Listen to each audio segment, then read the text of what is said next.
So we're going to dorsiflex the feet first, and then just walk your hands forwards. Get the measure of things. We're going to be quite upright and stable in this version. Taking hold of the big toes when you're ready. No pressure at all to come down very far. It's more about getting strong through the legs. So we've moved from the standing realm to the seated realm, but we still want to be very, very sturdy in the lower body. Keep the chest up so your drishti forwards is effortless on the neck. Hopefully that sentence makes sense. So make sure you're not squashing the back of the neck. So that means the chest has to stay lifted to a certain degree. Dig the heels into the ground, dig the shoulder blades into the back.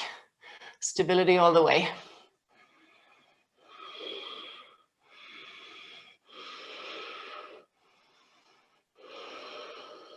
Good, now we're going to inhale to lift fully, release on the exhale.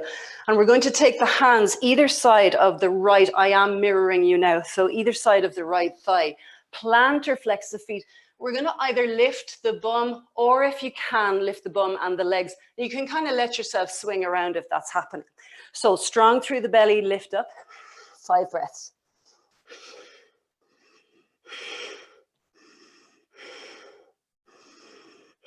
Good, and coming back down. Now from here, we're just going to go into an Ekapada lift.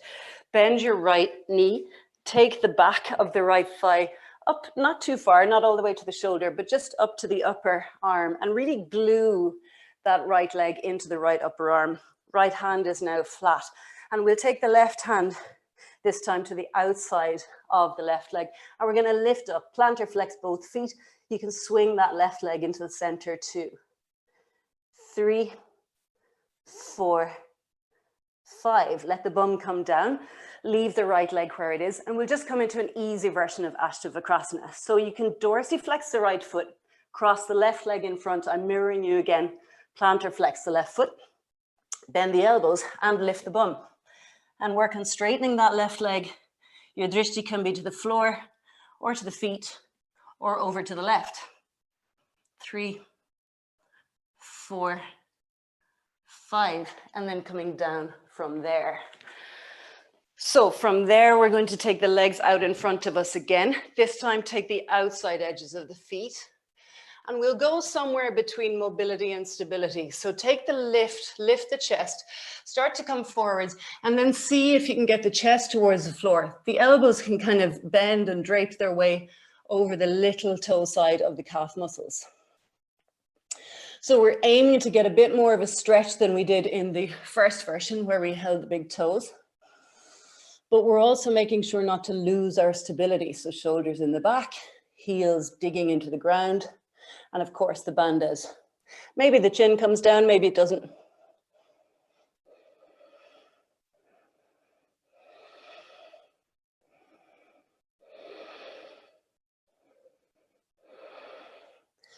Inhale to lift up and exhale to release, and we'll repeat now on the other side. So we're going to plant or flex the feet.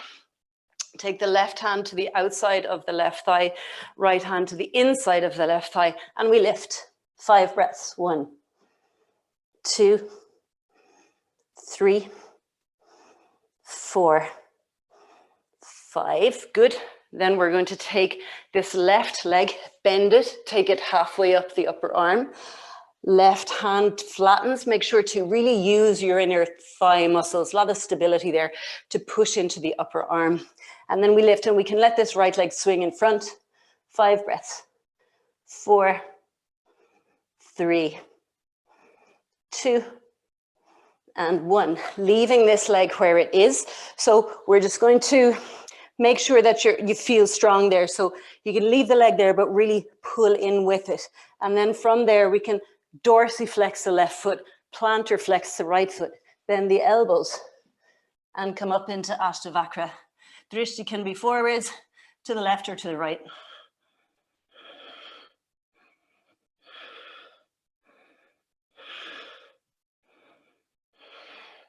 And then we come down to sit.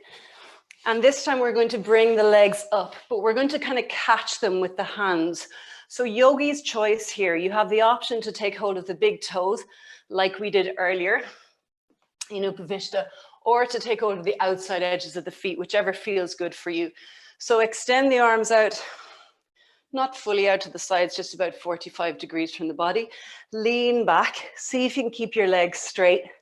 Lift the feet up and catch them, either in the outside edges of the feet like I'm doing, or in the big toes.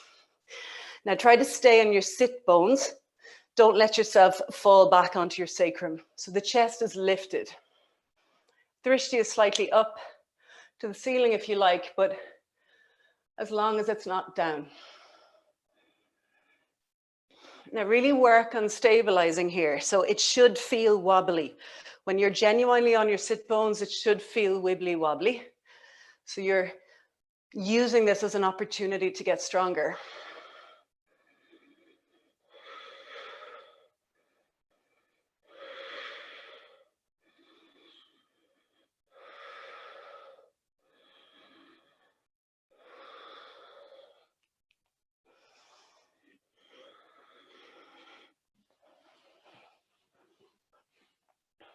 Now release the hands, let the legs stay lifted, and then just point the fingertips forwards, palms facing each other. Use the strength of your belly to lift up and over when you're ready. Once you're there, taking hold of the big toes again with the middle and index fingers. Legs are wide, 5 breaths. Supta Konasana.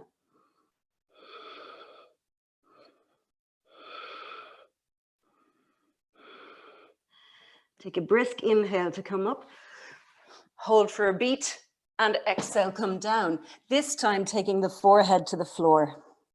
Holding on to the big toes. Bending the elbows. Nice classic on syllabus sequence there. From Supta Konasana to Upavishta Konasana. Keeping a sense of strength and grounding as well as stretch and expansion.